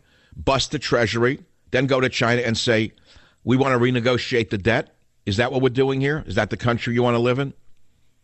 I thought we were going to get fiscal conservatism. It's that simple.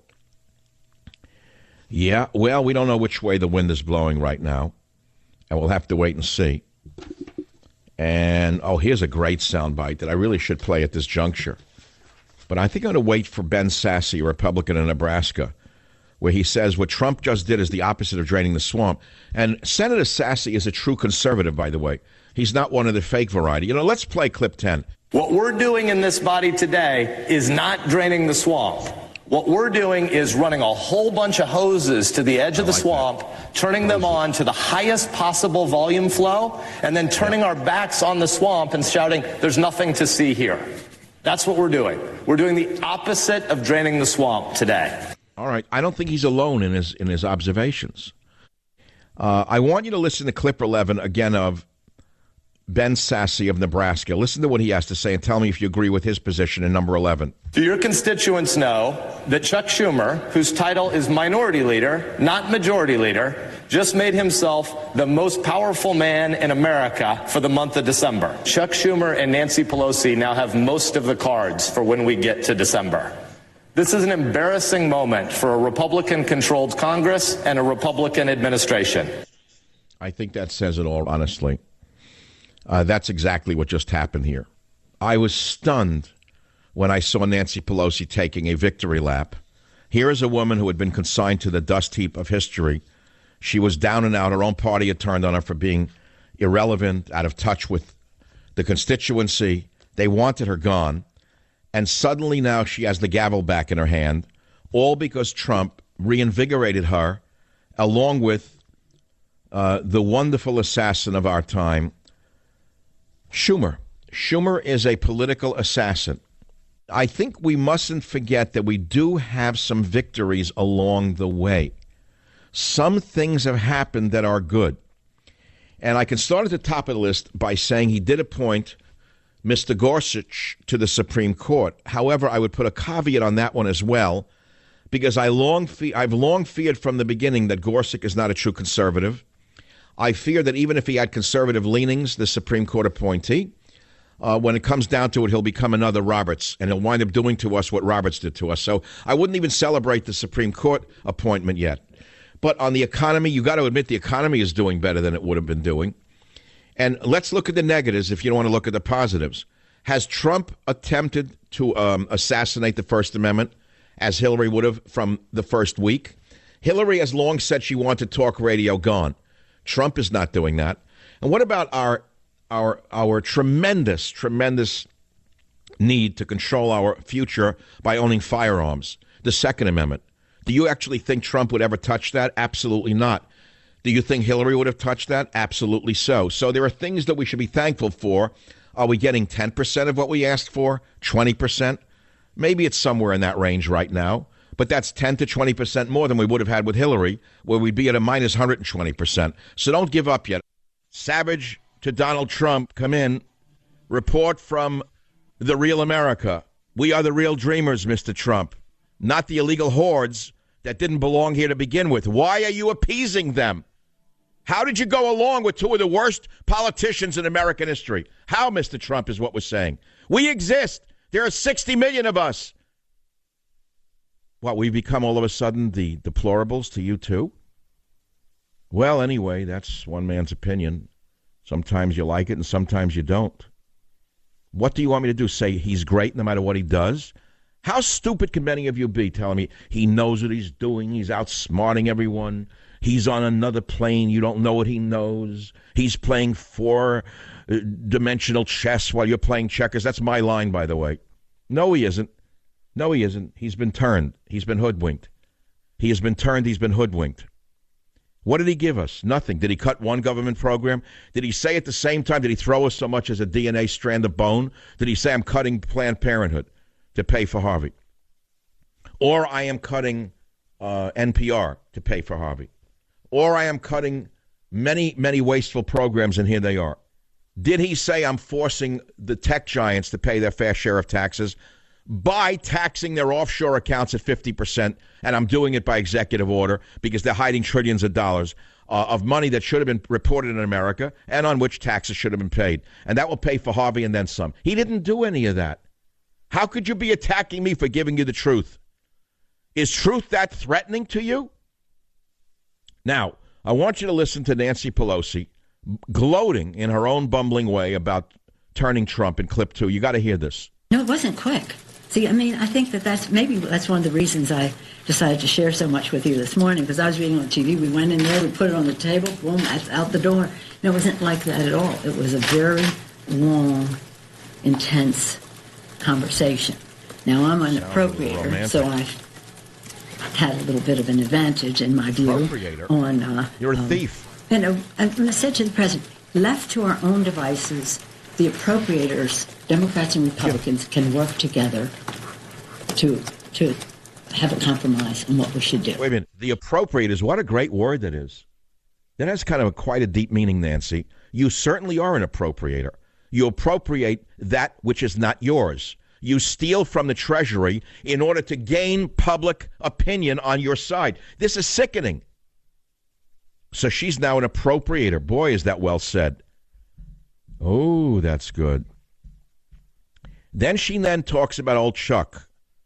I'll just let the words speak for themselves. In 03, here's old Nancy talking about old Chuck. It's when the poison pills come from on high that there's a problem of legislating on an appropriations bill. So we had those kind of, shall we say, clarifications that went along. But it was a long meeting. And I was very proud of the Senate minority and Senate Democratic leader, Chuck Schumer. He could speak New York to the president. She's quite a wit, that Nancy. Yes, indeed. He can speak New York to the president, and the sheep will laugh. That's suddenly great humor. Wow, what a world I live in. Millions of years of evolution to live around such stupidity. I've never seen anything like it. Well, no, let's talk about the hurricane. That's something we know nothing about. Everyone in radio now is an expert on meteorology. This one says it's fake news. It's not really a hurricane when islands have been engulfed. The next one says that it was caused by global warming when there's no evidence to that effect.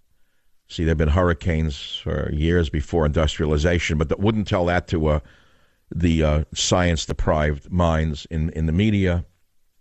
And there it is. We're waiting for the big... Oh, there was an explosion in London. They're blaming it on a power network. Ha, ha, hardy, har, har.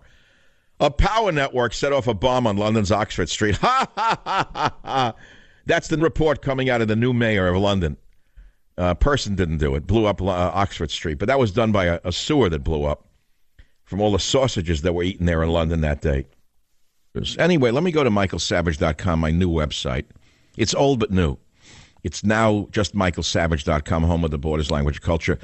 There's something I want to point out on it, which is not about me, it's about my dog. If you click on main menu, then you go to Savage's iCamera. I'm an amateur photographer. I have been for a long time. Everyone is today. But I actually come from a camera background. Now I'm lazy. I only use the 7 Plus for my pictures. And the pictures are interesting. I mean, I take them here, I take them there. I have not captioned any of them. But they're interesting enough for me to put up there. A fountain, a medieval screen, a landscape, a meal I had, a church, a poodle, a garden, a street in North Beach, a house, just stuff like that. And I have many more pictures to come. And then there's a whole thing called Teddy's Corner. And I've not put up any new pictures of old Ted. There's a new one on the left and a new one on the right. He's almost all white now. I'll be right back. Join the Savage Nation. Call now, 855-400-SAVAGE, 855-400-7282. Savage. The Savage Nation is sponsored by Swiss America, the only company I trust with my financial future. Call 800-289-2646 or SwissAmerica.com.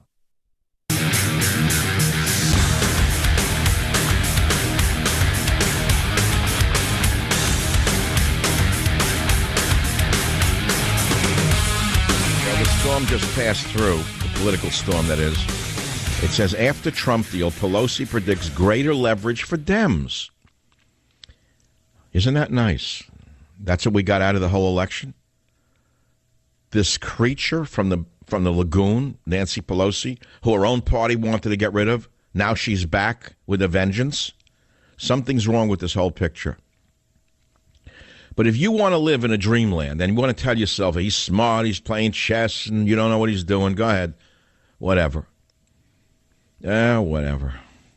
What a weekend it's going to be. Everyone's going to sit home. Like, instead of watching sports, you're going to watch hurricane damage.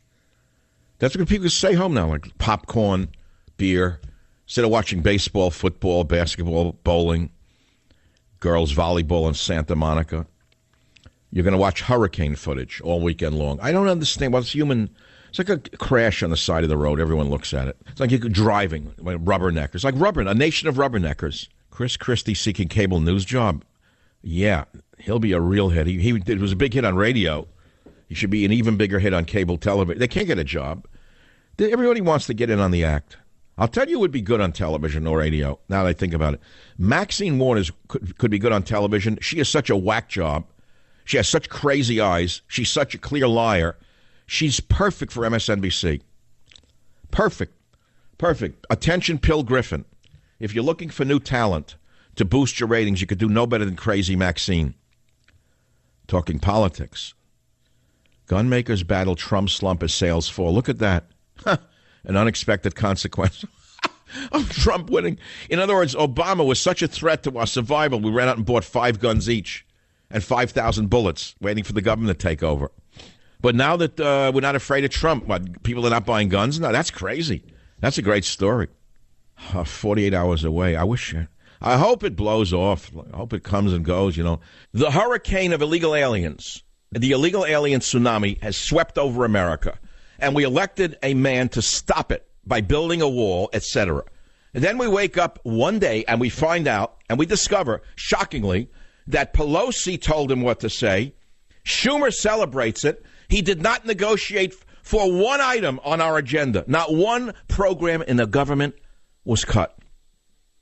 Not one nickel of the budget was cut. Instead, they just spent like it's unlimited money. They could just keep printing money, undermining our currency.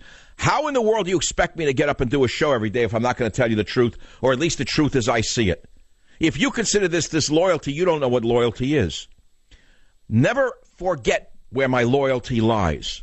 My first loyalty lies to the truth, which is truth and God are very similar. In fact, truth and God are almost the same thing. And my first loyalty lies to the truth, not to a man. That's number one. Number two, my second loyalty lies to my audience, not to a president. I don't care who's wearing the suit. I don't care who's wearing the skirt. My first loyalty lies to my audience. I have built this relationship over 20 some odd years. And this relationship is more important to me than an ice cream summit with the president. And if you think that I don't know what this will cost me personally, you are quite wrong, my friends.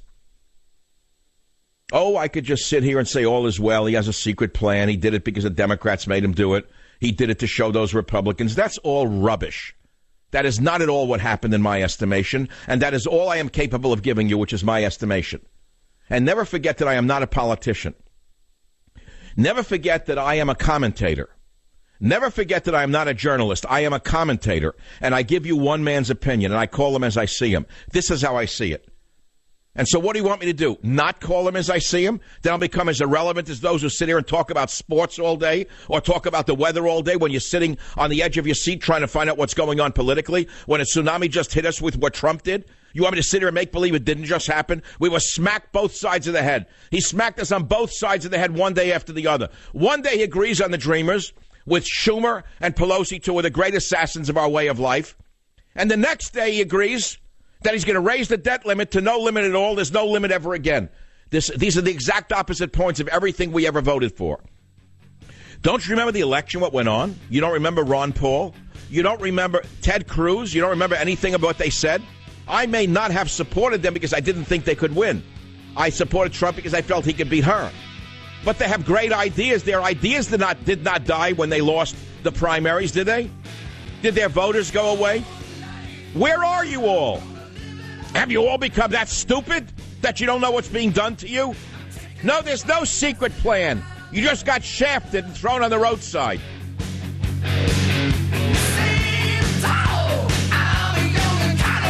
Savage.